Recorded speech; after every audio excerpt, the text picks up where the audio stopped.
notre programme à l'église du Dieu à l'intérieur comme à l'extérieur, même s'ils ne recevaient pas l'invitation, ils étaient là. Donc il y a au moins beaucoup de témoignages concernant le centre.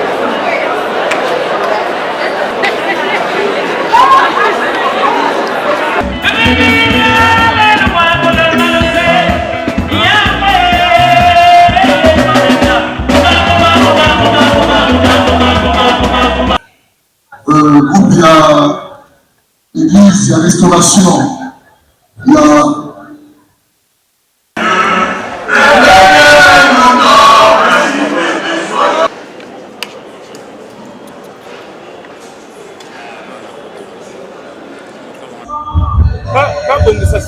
secteur culturel.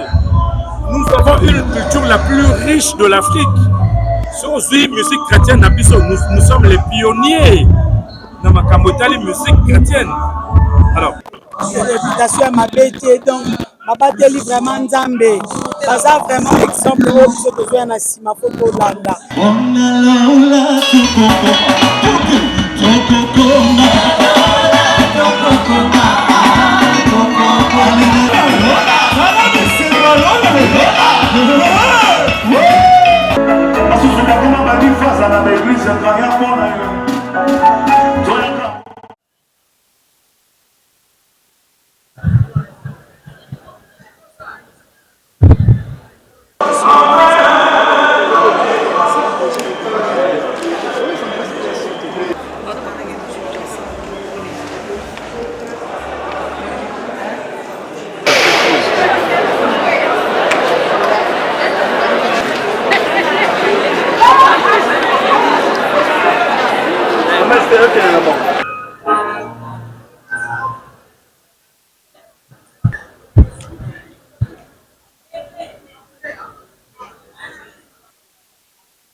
Bazo Kita, pour lui bana 7 minutes, dès que Bazo Kita, groupe, il y a l'église, il y a restauration, il y a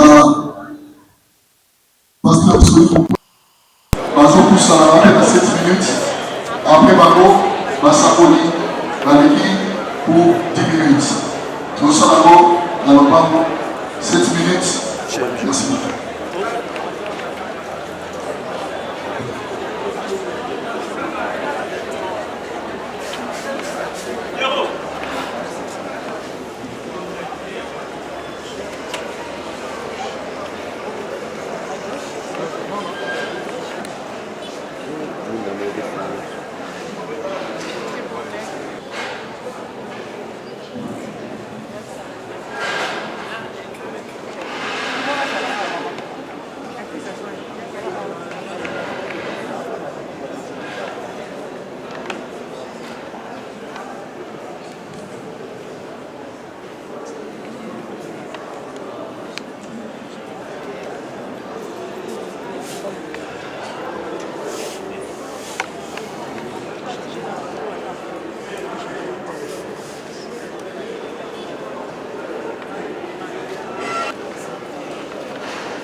directeur de Zotanga, Nakamo, alors ils sont côté à culture, côté à théâtre.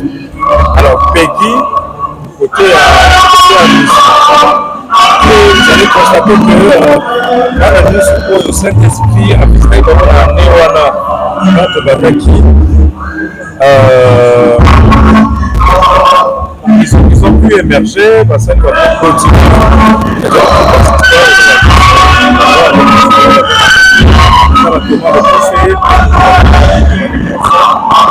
Et na néoana ezalaki na bandeko mosusu balotaka na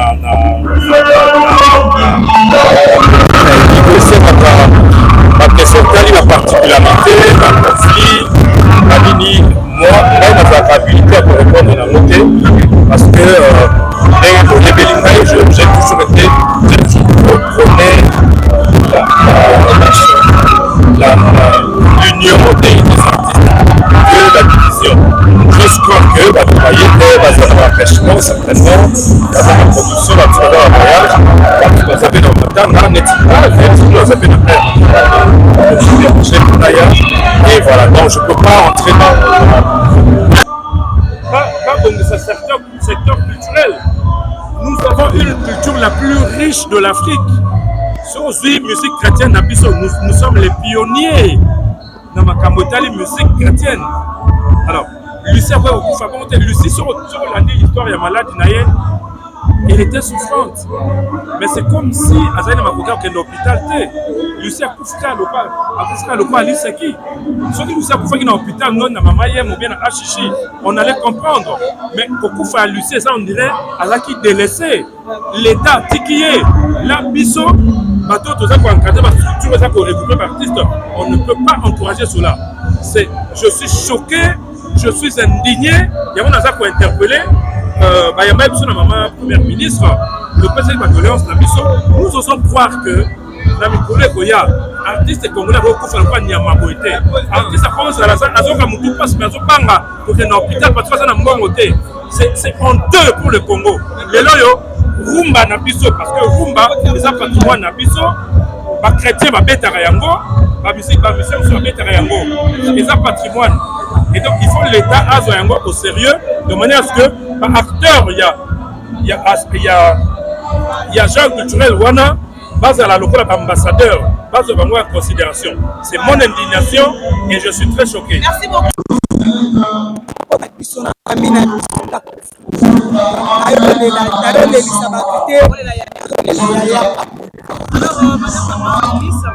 Lycée Kunda a fait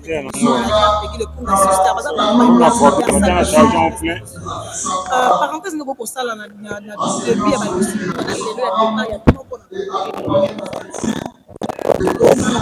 na muna ya bolambo ebele eza que asaleli nzambe pendant soki 40 ans biso tozalaka ta solo koya na mokili mpe te meti lelo tomona mabe te scandale ezala te en tant que bafemme réputation ya mabe te donc babateli vraiment nzambe baza vraiment exemple oyo biso tozoya na nsima fo kolanda soki lelo mama Lycée akufi eza mpo nzambe ye moko ase décide eza bato te loka nzambe ase décide na bonzambe na ye nde lelo tozolela mama Lycée.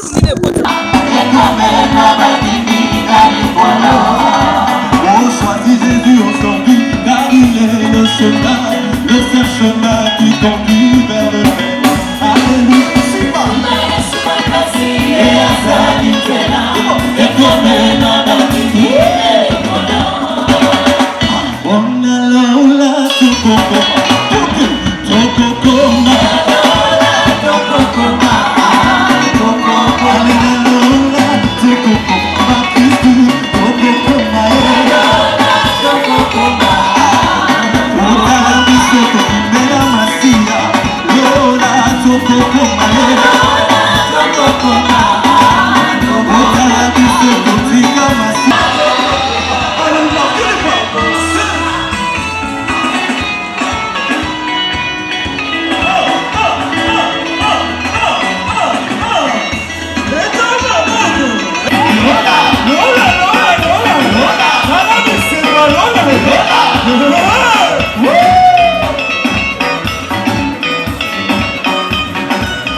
kotika ngai nakende na Yesu na boyimanso ya mokili oyo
longisa ngai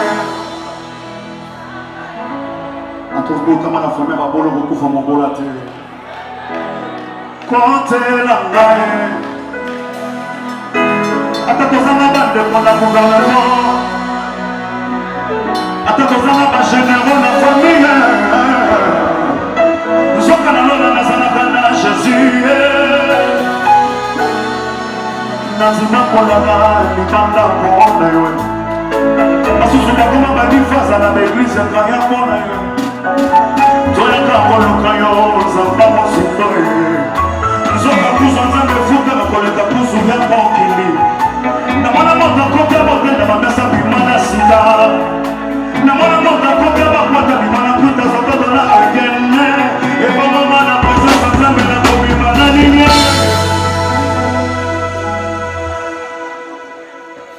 nasala version na lobani bo iyendero ngatero obini besa muloko kwa Jésus ya koma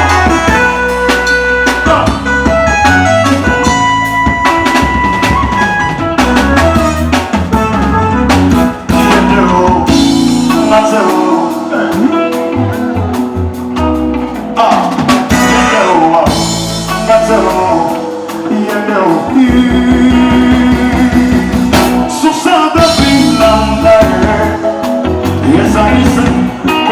Jésus, c'est comme un fou dans Jésus, c'est ma porte, ma parole, ma fou dans ma tête, dans ma tête. Sur cette vie,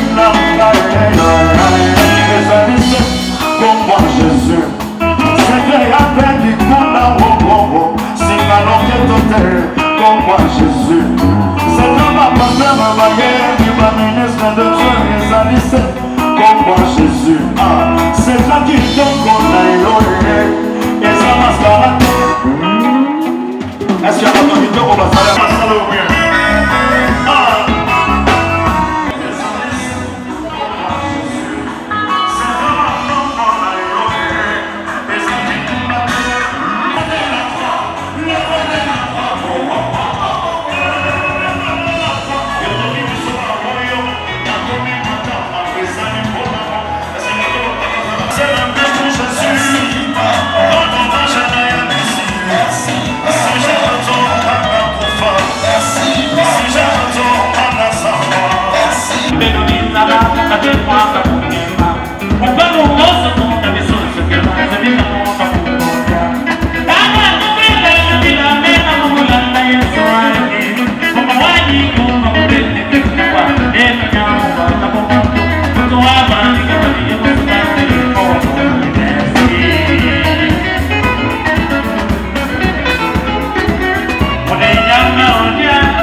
Oh, Bansela ya sokatela ye ekotikala nazalaki koyeba nzela ya mokili kolia pekone silifuta te oh témoignage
ça c'était un peu salaire. Et le reste c'était après. Donc vous allez comprendre, chaque fois qu'il y avait un programme à l'église, il y à l'intérieur comme à l'extérieur, même s'ils ne recevaient pas l'invitation, ils étaient là. Donc il y a au moins beaucoup de témoignages concernant le chef Kounda. Vous étiez aussi en train d'apprécier cette manière de faire là, de ne pas demander le cachet. Vous étiez en train d'apprécier ça, ou bien vous pouvez dire aussi que non, c'est bien, vous pouvez quand même demander quelque chose. Parce que vous l'avez aussi gratuit, vous devez donner ça aussi gratuit. Vous êtes quelle chaîne?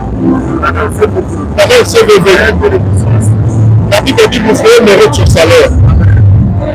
Celui qui travaille à l'hôtel, mange à l'hôtel. Et puis, je dis encore la même chose, c'est la même histoire. La Bible dit que vous le soyez en qualité. En qualité, on dit en qualité, ça veut dire quand vous allez plus en Malachie, Malachie vous dit vous apportez à l'Éternel des petits boîtiers, des offrandes qui servent à rien. Alors, le gouverneur ou le chef de ce monde, s'il peut vous recevoir avec ce genre de offrandes, donc ça veut dire que celui qui sert le Seigneur, c'est son droit. Ce n'est pas même caché, c'est un droit obligé d'être permis. Donc vous êtes un jeune chrétien, c'est dans l'occasion pareille, il faut essayer un peu d'éclaircir le peuple de Dieu, surtout aux jeunes païens qui ne comprennent rien. Parler de cacher, non. Ils méritent. Vous comprenez? Parce qu'ils servent le Seigneur. Moi, je pense que ce que je peux dire, c'est ça. Merci beaucoup. Monsieur Bakina, bonsoir. Bonsoir.